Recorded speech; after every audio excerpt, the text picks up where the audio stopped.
Have you ever pondered on the profound biblical concept that the first shall be last and the last shall be first? This paradoxical idea, steeped in divine wisdom, often leaves us pondering its implications. It's like a riddle, a divine enigma that beckons us to delve deeper into the wisdom of the scriptures. This principle is not just a poetic play on words, it's a recurring theme we see throughout the Holy Bible, a divine principle that God often uses to confound human wisdom.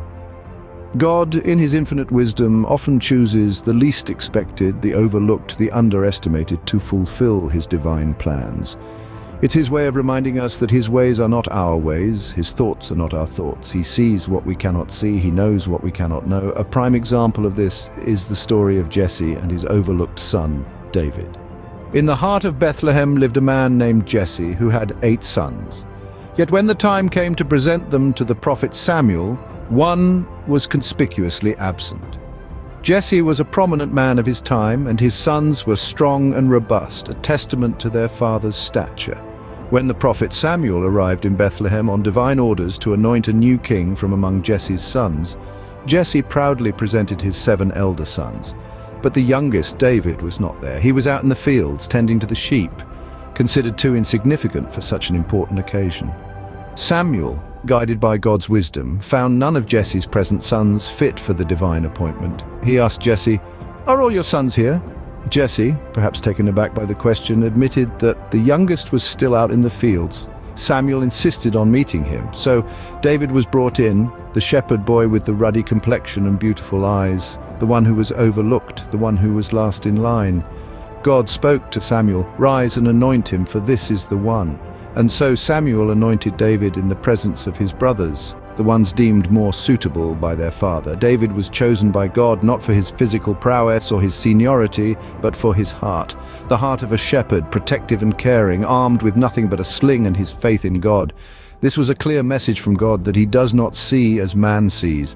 Man looks at the outward appearance, but the Lord looks at the heart. David, the youngest and overlooked son, was chosen to be a king, a man after God's own heart. In this story, we see the theme of the last becoming first, a theme that resonates throughout the Bible. The overlooked son, the one tending the sheep, the one considered least, was the one chosen by God. This is a powerful reminder that God often uses the unexpected, the overlooked, and the underappreciated to fulfill his divine purposes. David, the last and least in his father's eyes, was chosen first by God. Before he was a king, David was a humble shepherd, armed with nothing more than a sling. In the quiet solitude of the fields, David was shaped by the rhythm of the natural world. He was tasked with the protection of his father's flock, a responsibility that required vigilance and courage.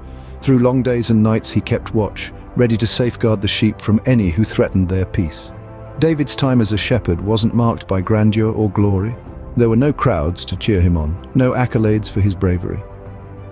Yet it was during these quiet moments of service that David's character was forged. He learned the value of patience, the necessity of vigilance, and the courage it takes to stand alone. But, perhaps more importantly, he developed a fierce protective instinct, a quality that would later define his leadership.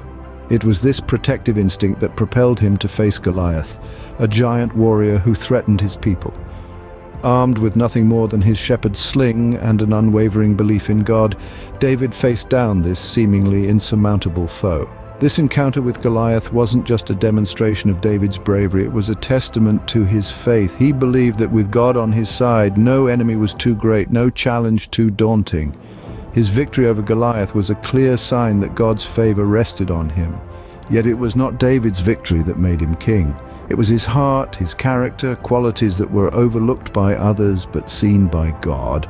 It was in the quiet solitude of the fields, in the humble role of a shepherd, that David's true nature was revealed. God saw in David a king, a leader, a warrior, even when all others saw was a shepherd boy.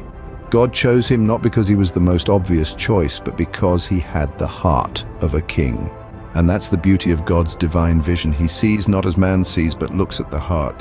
So what can we glean from this story of David, the overlooked son turned king?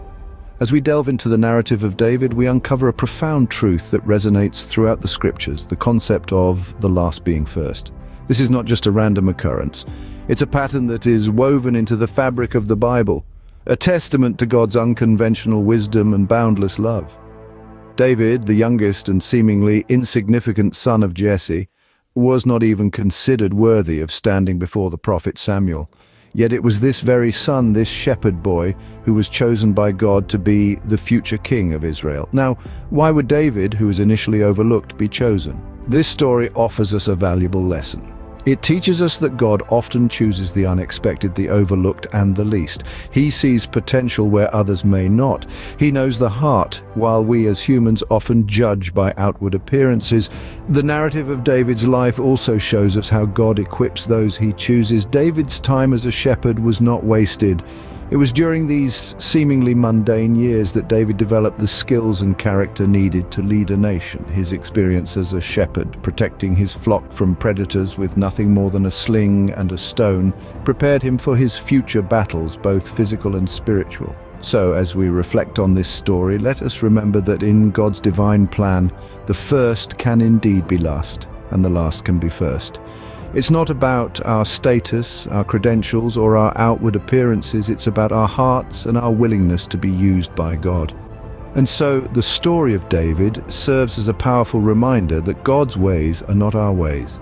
His perspective is not limited by human standards or expectations. He sees beyond what is visible to the eye, understanding the heart and the potential within each one of us. Indeed, in God's eyes, the last may very well be first, and the first may find themselves last.